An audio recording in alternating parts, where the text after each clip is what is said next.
Gracias, presidenta.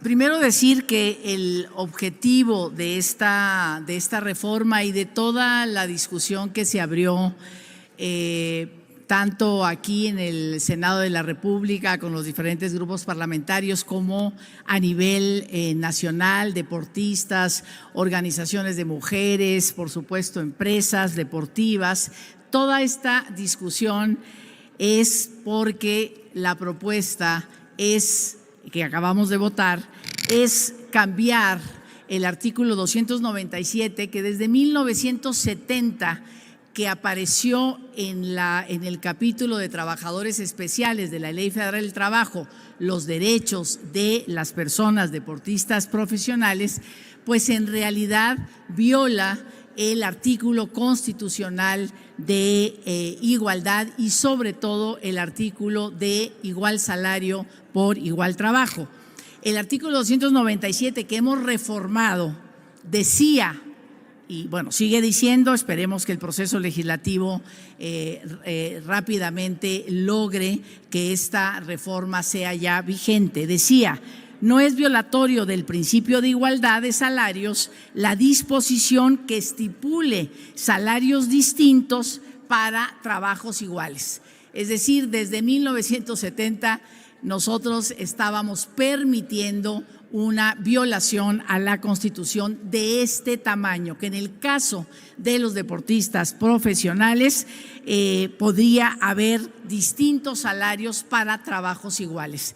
Como hemos votado, el objetivo era reformar este artículo para establecer un salario base. Hubo mucha confusión en el debate, en el sentido de que estábamos planteando que simplemente las mujeres y los hombres ganaran lo mismo como deportistas profesionales.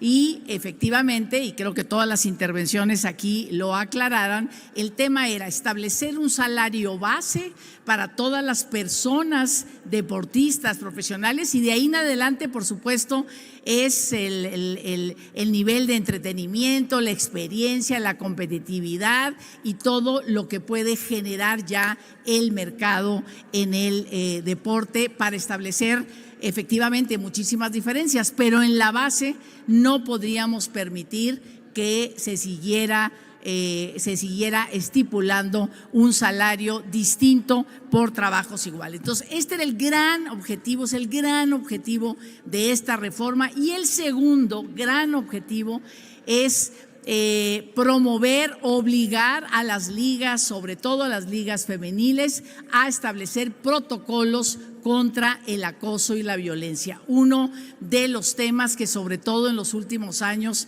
ha salido a flote del tipo de acoso y hostigamiento que pueden vivir las mujeres deportistas todas. Entonces, el otro objetivo era el tema del acoso y la violencia, digamos, cómo se tiene que tratar y que esos protocolos se establezcan rápidamente. Estamos dando 180 días en las ligas femeniles y en las organizaciones, digamos, en la Liga Femenil de Béisbol, la de fútbol y todas aquellas empresas, organizaciones de deportistas profesionales, boxeadores, etcétera. Este es el gran objetivo y eso se logró. Se abrió un diálogo entre las empresas, las deportistas, las organizaciones feministas y, por supuesto, las comisiones encargadas de llevar a cabo esta reforma. Y finalmente, dos de los temas que causaban ruido era el tema de establecer en el capítulo de trabajadores especiales la obligación de la seguridad social, por un lado, y la organización colectiva. ¿Cuál era la discusión? Que esto sobreregulaba a estos trabajadores especiales, porque todos las y los trabajadores que están en la Ley Federal del Trabajo y en la Ley del Seguro Social tienen protegidos todos sus derechos, es decir, no hay que volverlos a especificar en cada uno de los capítulos de trabajadores y trabajadoras especiales. Nada más doy un ejemplo, en las trabajadoras del hogar, ahí sí decía que no tenían derecho a la seguridad social, lo explicitaba.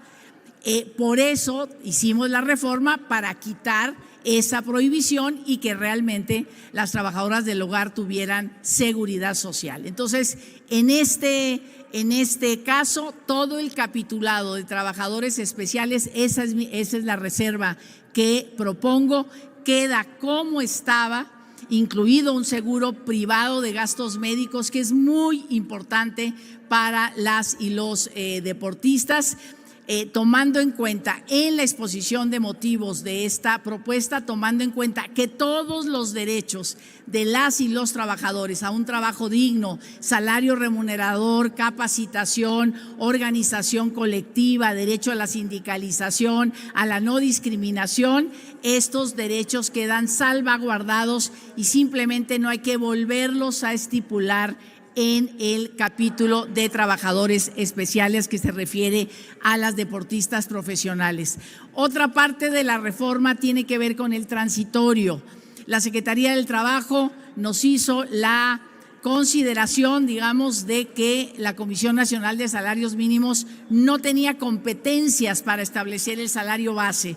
Entonces, simplemente cambiamos ese transitorio para establecer que sería la Secretaría del Trabajo la que va a determinar, a través y después de un diálogo social, digamos, amplio, donde todos los y las involucradas participen, para establecer esa política salarial y establecer este salario base. Esos son, digamos, los temas de la reserva. Es decir, no sobreregular, dejar la redacción como estaba y hacer estas dos grandes reformas contra protocolos contra el acoso y violencia y el tema de establecer el salario base, y ningún tipo de diferencia y de distinción puede ser un pretexto para que este salario base sea negado. Entonces, les pido que votemos a favor de esta reforma, que finalmente es el gran acuerdo y consenso al que llegamos. Muchísimas gracias. Gracias, presidenta.